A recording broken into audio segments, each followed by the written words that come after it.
برنامه سیاسی و تحلیلی دیدگاه.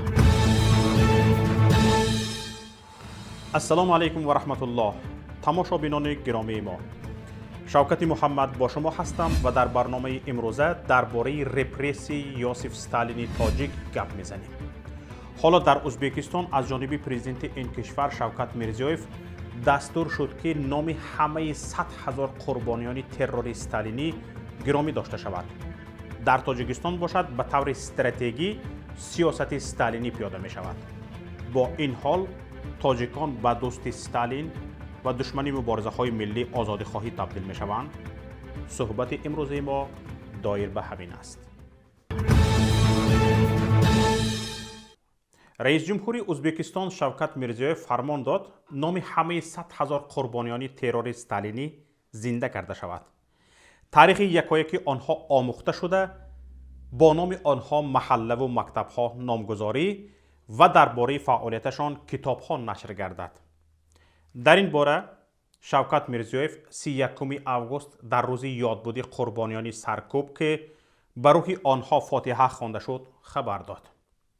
شوکت میرزیویف گفت این آدمان پیشوایان حقیقی، نمایندگان پیشقدم اهل ضیا، بهترین ادیبان و فرهنگیان بودند. تصور کنید که چی کارهای بزرگی را آنها برای رشد وطن، علم، اقتصاد، فرهنگ و ادبیات انجام میدادند اگر سرکوب و کشته نمی شدند. پرزیدنت ازبکستان تاکید کرد که ازبکستانی های سرکوب شده برای استقلالیت و آزادی مردمشان مبارزه می بردند. سالهای آخر کارهای برای برقرار کردن نام نیک آنها با تأسیس موزه ها و تشکیل مکاتب ایجادی انجام می شود تا به گفته میرزیویف به آدمان عدالت تاریخی و حقیقت رسانیده شود. آفتاب را با دامان پوشیده نمی شود. حقیقت روی آب می براید. مرکز مطبوعاتی ریاست جمهوری ازبکستان قید می کند که از سال 1937 تا سال 1953 در ازبکستان بیش از 100,000 نفر سرکوب شده، 13,000 نفر بی‌رحمانه پرانده شده اند.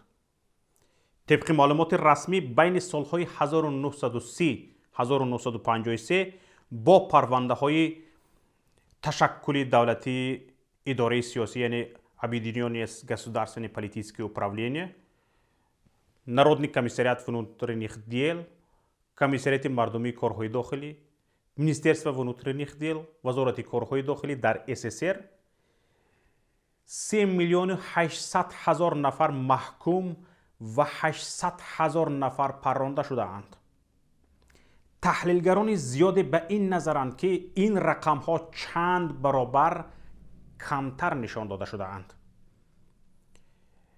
ҷамъияти мемориал тавонистааст маълумот дар бораи саркуби беш аз 2,600,000 нафарро ки дар он солҳо саркуб шудаанд собит кунад. ному насаби аксари саркубшудаҳо то ҳол номаълум боқӣ мемонад. дар тоҷикистони мо ҳам дар он солҳо даҳҳо ҳазор нафар саркуб ва ҳазорҳои дигар паронда шуданд. қишри бедору огоҳу донишманди ҷомеа яккачин карда шуда ё ба сибир ба дарға ва ё маҳкум ба қатл гардиданд. ҳазорҳо донишмандону озодихоҳон ва онҳое ки чӣ бо амал ва чӣ бо қалам алайҳи истибдоди шӯравӣ садо баланд мекарданд ё аз воқеиятҳои террори сурх огоҳ буданд, маҳкум ба табъиз ва марг шуданд. вале то ҳол ҳукумати тоҷикистон боре дар бораи сафедкунии онҳо сухан нагуфтааст, чӣ расад ба қаҳрамону ватандӯст эълон кардани онҳову зинда сохтани номашон. баръакс режими эмомалӣ раҳмон бо ҳамон сиёсати сиёҳсозии фарзонагону муборизони миллӣ идома дода дар ин охирҳо саркубгариро низ ба ҳадди соли 37 асри гузашта боло бурдааст. طول حکمرانی امامعلی رحمان صدها ضیایی، دانشمند، مبارز و افراد آزادیخواه و غیر ملی زندانی، قتل یا به درغه شدهاند.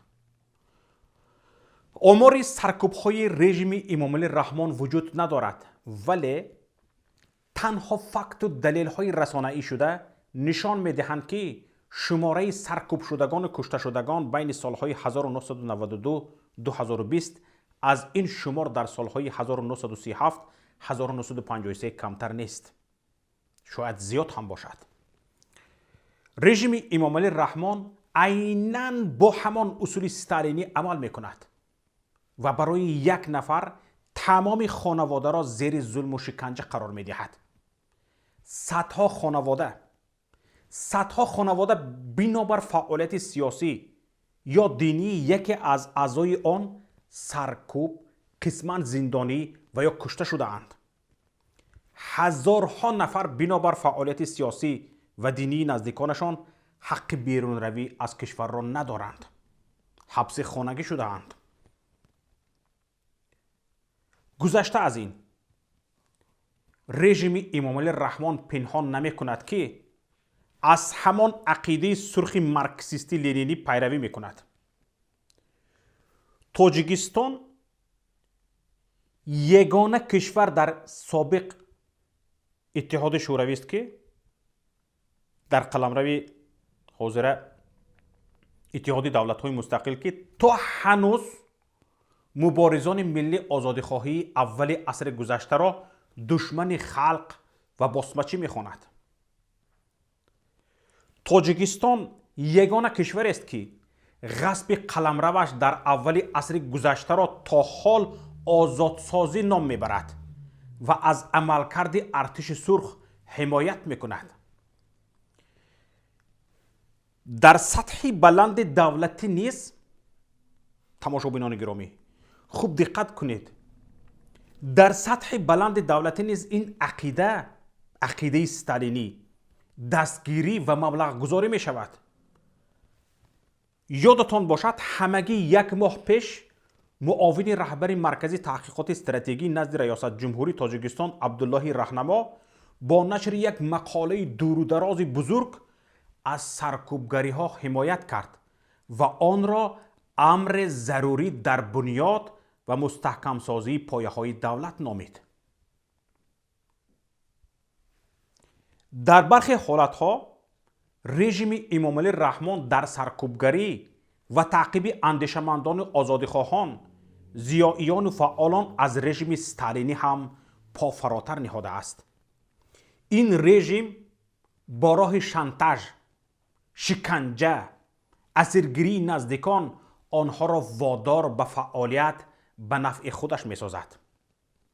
می شود ده ها مثال سر از شاعر بازار صابر تا روحانی معروف ایشان سراج الدین و جوانان فعال زد که رژیم با این راه های شانتاژ به فعالیت به نفع خودش مجبور کرده است. خوشبختانه مخالفین و گروه از ضیائیان که در خارج قرار دارند در راه سفیدکنی قربانیان سرکوبی های استالینی و قهرمانسازی آنها و مبارزان راه آزادی در سالهای اول عصر گذشته خدمت‌های شایانی انجام می‌دهند. به طور مثال رهبر پیمان ملی تاجیکستان محیدین کبیری 2 سال قبل با دعوت سفیدسازی حرکت ملی آزادیخواهی پایه‌گذار بحث در مورد بسمجی‌ها شد که سبب گردید 10 ها مقاله و تحلیل در این موضوع نوشته شود.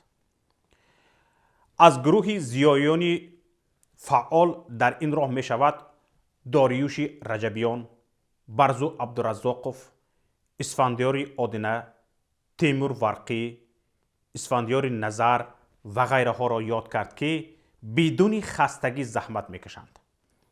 در داخل هم این را نگفته نماند که هرچند با احتیاط 10 ها نفر در این کار آشکار و پنهان سهم میگیرند که به خاطر حفظشان از سرکوب ها نامشان را ذکر نمی کنیم.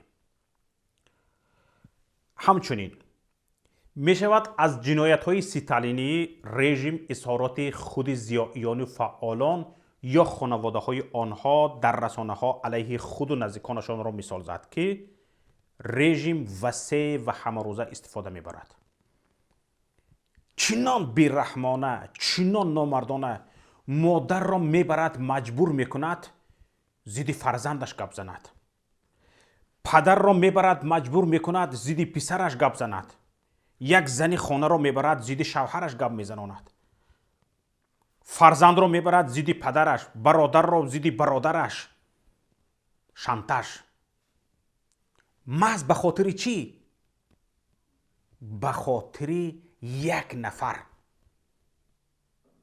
به خاطر یک نفر که شیرش دنبهش از کرسی کنده نشود. این رپرسی نیست چی است؟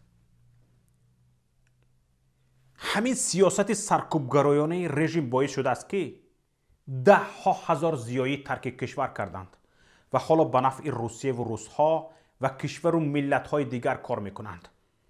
این روند سالهای آخر با سرعت رشد میکند و کار تا جای رسیده است که حتی در مکتب ها معلم نمیرسد و بیش از نیم معلمان را در مکاتب آنهای تشکیل میدهند که متاسفانه سوادشان از فراش مکتب بالاتر نیست. معلمان را سربگریز کرده اند. معلم می رود در مکتب های روسیه همچون یک معلم با آبرو با عزت ایفای وظیفه می کند. در کشورهای غیر، در کشورهای اروپایی همچون یک هنرمند، همچون یک شخص متخصص حرمت می شود، احترام می شود. در تاجیکستان باشد چی؟ در تاجیکستان باشد رئیس جمهور داد میزند، فریاد میزند که در کشور ما معلم نمیرسد. برعکس از روسیه معلم میبرند. اما کادرهای خودمان چی؟ کادرهای خودمان به خاطر نرسیدن معاش، به خاطر بوغی کردن ایجادکاران، به خاطر فشار، تضییق، تاجیکستان را اهل ضیا، اهل علم، اهل معرفت، اهل تدریس ترک کرده رفته شدند. یکی دیگر از سبقت رژیم امام علی رحمان بر رژیم استالینی استفاده معلمان در ترغیب سیاست ها و کارهای سیاسی است. این امر باعث پایین رفتن جایگاه معلم در جامعه شده، در نتیجه جایگاه علم و علما نیز با شدت کاهش یافته است. همه معلمان تاجیکستان میدانند که این حکومت فسادکار است. این حکومت در تمام انتخابات ها در صاحب استقلالی کشور، در سالهای صاحب استقلالی کشور غرامه میکند. تمام انتخابات ها را ویران میکند. همین معلمان مکتب خودشان شاهد هستند. به خاطر چی؟ به خاطر آنکه همین معلمان را مجبور میکنند که در انتخابات فریبکاری کنند، در انتخابات تقلب کنند. همین معلم شاهدی بافتکاری، شاهدی ساختکاری، شاهدی با زور در سر قدرت ایستادن این رژیم است. هر یک نفری همین معلمان مکتب، معلمان دانشگاه ها باز اینها را مجبور میکنند که اگر جای کار را میخواهی حفظ کنی، بر ضد خواسته های قلبت از همه این فریب و نیرنگ ها چشم میپوشی و به ما تملق میگویی. ببینید در همین حال در معلم آبروی عزت و حرمت میماند، در علم و معرفت عزت میماند؟ نه البته. چیزی دیگر تماشابینان گرامی، با فرق از استالین که اگر از یک طرف با سرکوبی میلیون ها نفر را قربان کرد، از طرف دیگر کشورش را به یک رژیم پرقدرت جهانی تبدیل داد. استالین.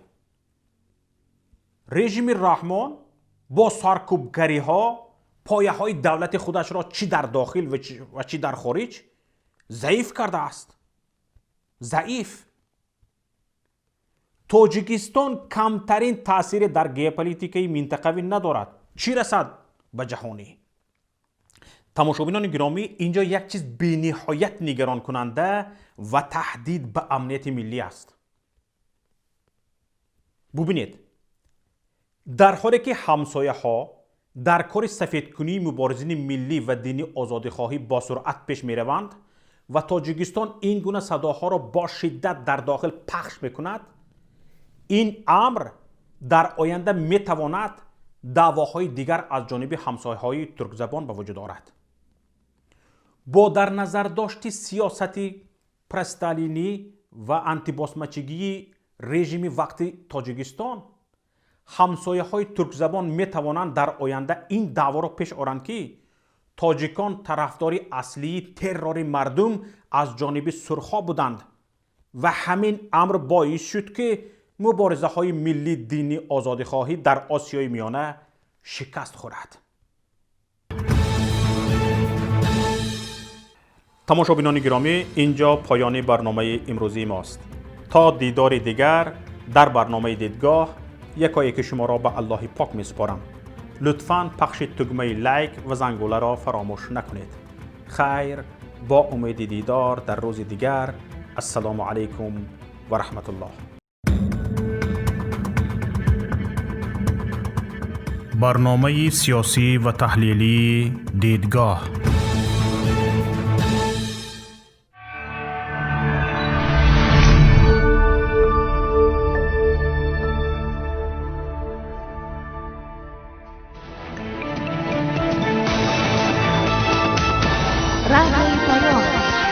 در فضای سیاست صدای جدید. رادیوی پیام. علم، فرهنگ، نوید. رادیوی پیام. مشورت، بحث، گفت و شنید.